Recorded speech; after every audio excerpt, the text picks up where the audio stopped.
Seiring bayi yang keluar dari rahimnya, Lela pun menghembuskan nafas terakhir.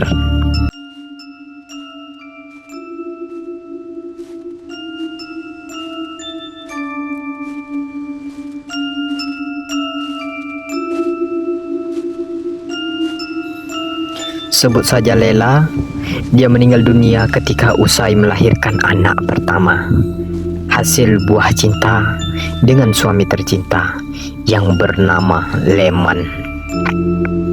Sebagai seorang wanita yang menikah dengan lelaki yang berprofesi sebagai pemotong kayu di rimba, Lela seringkali ditinggal sendiri, termasuk ketika usia kehamilan memasuki bulan-bulan ke-7 sampai dengan 9.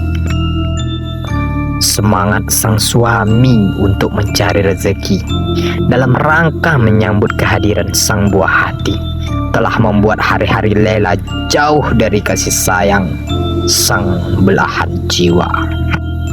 Dalam kondisi demikian, untuk menghabiskan hari-harinya yang membosankan, di tengah semakin melemahnya fisik, Lela aktif merajut kain-kain kecil yang kelak akan digunakannya untuk membalut sang cabang bayi. Tinggal di kampung yang udik bukanlah tanpa tantangan.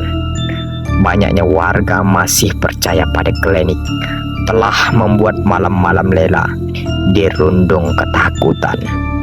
Kerap kali seputar rumahnya, bila malam tiba, raungan serigala dan tangisan arwah-arwah penasaran terdengar gamblang.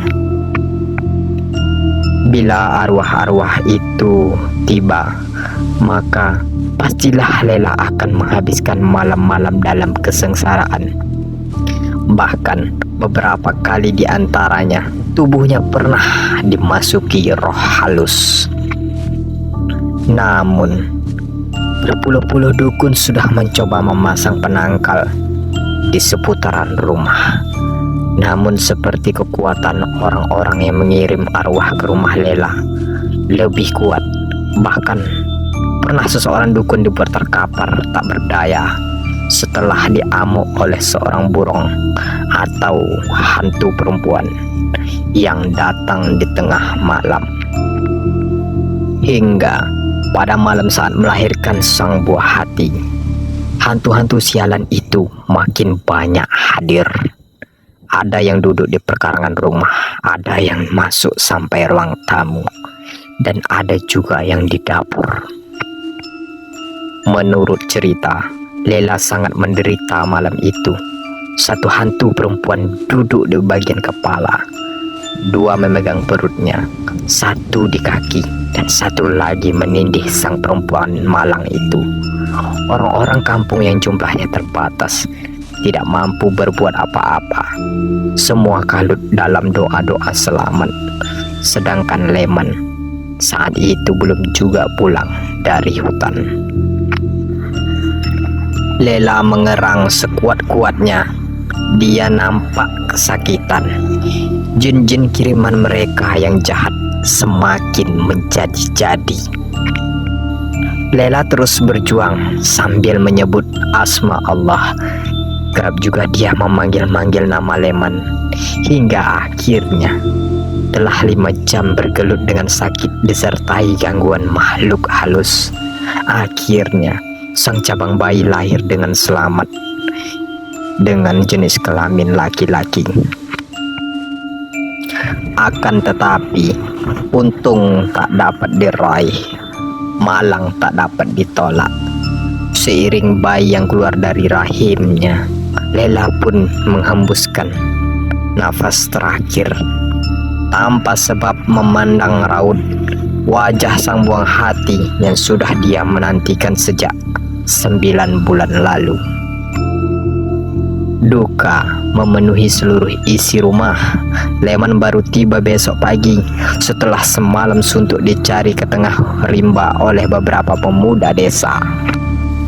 Ibunda Lela nampak terpukul sekali atas peristiwa itu. Bukan persoalan kematian yang dia sesali, Namun, kiriman hantu-hantu yang menyiksa anaknya yang membuat perempuan berusia 50 tahun itu begitu tak habis pikir. Hingga pada saat profesi mengkafani, dia berbisik ke telinga Lela, "Aku percaya kamu. Kamu adalah anak dan istri yang baik.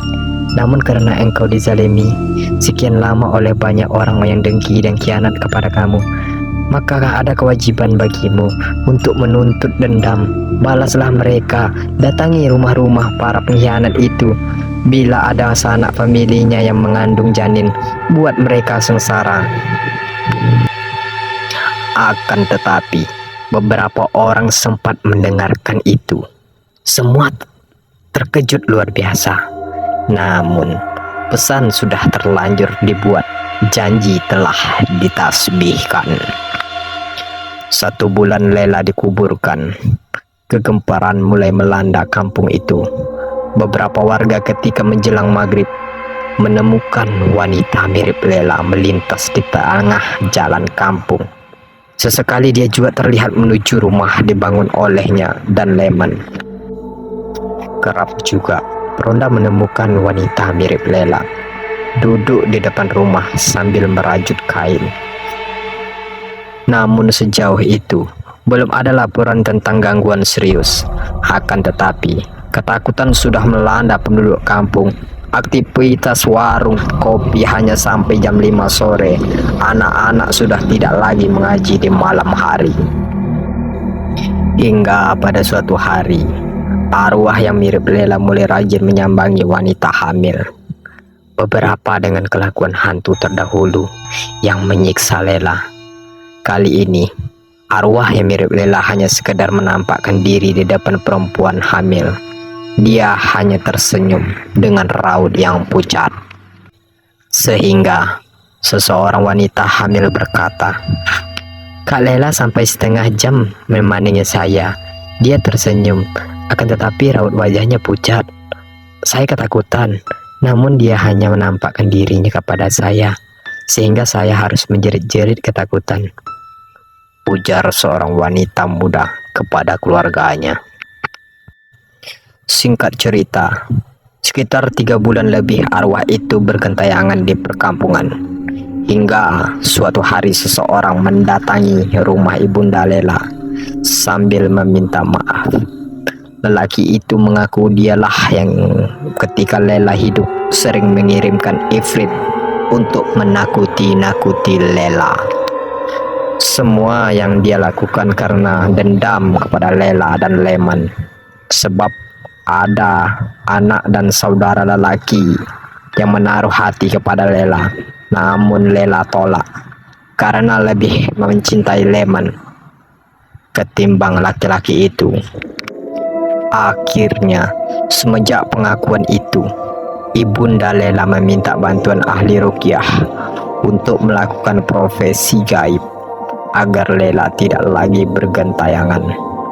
Setelah profesi itu selesai, sampai kini arwah itu tidak pernah lagi terlihat di seputaran desa, kecuali pada malam-malam tertentu dia pulang ke rumah untuk menjenguk anaknya.